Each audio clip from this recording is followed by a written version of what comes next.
Halo guys, welcome back to my YouTube channel. Perkenalkan, nama saya Kerin Irene Todius dari kelas TNU 13 Charlie. Saat ini kita akan belajar bersama-sama mengenai radar.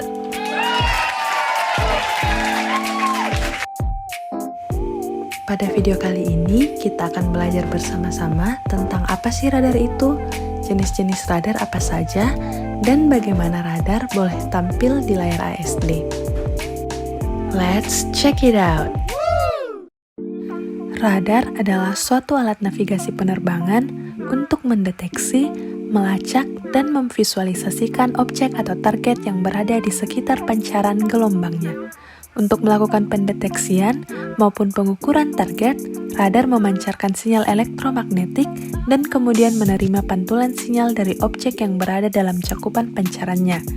Gelombang elektromagnet pantulan ini ditangkap kembali oleh antena radar untuk diproses dan dianalisa lebih lanjut untuk mengetahui jarak, posisi, apakah target diam atau target bergerak, dan hasil akhirnya akan ditampilkan pada layar monitor atau PPI. Adapun jenis-jenis radar, yang pertama yaitu Primary Surveillance Radar atau PSR, yang berfungsi untuk mendeteksi dan mengetahui posisi target atau pesawat yang ada di sekelilingnya. Pancaran tersebut dipantulkan oleh badan pesawat dan dapat diterima di sistem radar. PSR memberikan informasi adanya target bagi Air Traffic Controller atau ATC guna mengatur lalu lintas penerbangan. Sifat-sifatnya yaitu non-kooperatif radar, tidak membutuhkan transponder di pesawat, dan melakukan measuring dan kalkulasi untuk menghasilkan informasi range dan azimuth atau bearing.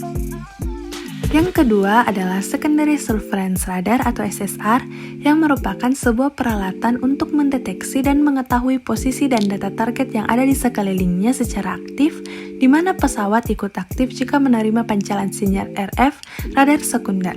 Pancaran radar ini berupa pulsa-pulsa mode. Pesawat yang dipasangi transponder akan menerima pulsa-pulsa tersebut dan akan menjawab berupa pulsa-pulsa kode ke sistem penerima radar. Receiver menerima sinyal jawaban dari transponder pesawat dengan frekuensi 1090 MHz, manakala interrogator mengirim mode A yang dimodulasi dengan frekuensi carrier sebesar 1030 MHz, nanti diolah pada bagian ekstraktor video, dan seterusnya ditampilkan pada layar monitor berbentuk identifikasi pesawat. Begitu pula apabila interrogator mengirim mode C, informasi yang ditampilkan di layar monitor adalah ketinggian pesawat. Terdapat 4 faktor yang mempengaruhi kinerja dari SSR. Yang pertama yaitu gerbal, kedua fluid, yang ketiga SLS, dan keempat multipad. Dan yang ketiga yaitu MSSR atau Monopulse Secondary Surveillance Radar, yang merupakan salah satu fasilitas navigasi penerbangan yang bekerja dengan menggunakan frekuensi radio yang digunakan untuk mendeteksi pesawat terbang pada posisi tertentu. Peralatan secondary radar memancarkan pulsa interogasi berupa informasi identifikasi dan ketinggian kepada transponder yang ada di pesawat terbang, kemudian transponder mengirimkan pulsa-pulsa jawaban atau reply yang sinkron dengan pulsa interogasi. Dengan teknik monopulse, pulsa-pulsa jawaban tersebut dapat menentukan posisi pesawat terbang secara lebih akurat dengan pendeteksian satu pulsa jawaban. Informasi yang diterima berupa jarak, azimuth, ketinggian, identifikasi, dan keadaan darurat dikirimkan ke pemandu lalu lintas udara atau ATC. Penggunaan mode S memungkinkan untuk selektif. Nah, selanjutnya kita akan masuk dalam bagian automation. Untuk itu kita harus mengenal terlebih dahulu apa itu ATCAS. Jadi, ATCAS atau ATC Automation System adalah sistem otomasi yang digunakan dalam pengaturan lalu lintas udara untuk membantu pengendalian dan pengawasan penerbangan udara secara efisien dan aman. ATCAS terdiri dari beberapa elemen, termasuk perangkat lunak dan perangkat keras, yang memungkinkan kontrol lalu lintas udara dilakukan dengan lebih efisien dan lebih akurat. Tujuan utama dari ATCAS adalah untuk memastikan keselamatan penerbangan dengan meminimalkan risiko tabrakan udara dan memungkinkan lalu lintas udara dapat beroperasi dengan lebih efisien, mengurangi keterlambatan, dan meningkatkan produktivitas penerbangan. Adapun prinsip kerja dari ATCAS, yang pertama, input data, di mana data radar dari berbagai sumber diambil oleh sistem dan diproses secara otomatis. Data ini mencakup informasi seperti posisi, kecepatan, arah, dan identitas pesawat terbang. Untuk ATC System Top Sky sendiri menggunakan input data radar MSSR. Yang kedua yaitu filter dan split. Setelah data masuk, sistem melakukan proses filter dan split untuk memilah dan memisahkan data yang relevan dengan kepentingan penggunaan sistem. Data yang tidak relevan atau tidak valid akan disaring oleh sistem. Yang ketiga yaitu pengolahan data. Tahap pengolahan data berfungsi untuk menganalisis dan memproses data yang telah disaring. Yang keempat, kolaborasi data. Pada tahap ini, data yang telah diproses akan disatukan dan dikolaborasikan agar memberikan informasi yang lebih lengkap dan akurat. Yang kelima yaitu distribusi data. Setelah proses pengolahan dan kolaborasi selesai, sistem akan mendistribusikan data ke berbagai pengguna sistem seperti ATC. Data ini akan disampaikan dalam bentuk yang mudah dipahami oleh pengguna seperti visualisasi data pada layar radar. Yang keenam yaitu tampil pada ASD atau Air Situation Display, di mana data yang telah diproses dan didistribusikan akan ditampilkan pada layar radar dalam bentuk visual yang mudah dipahami oleh ATC. Untuk radar sendiri akan menghasilkan radar track dengan simbol lingkaran pada ASD.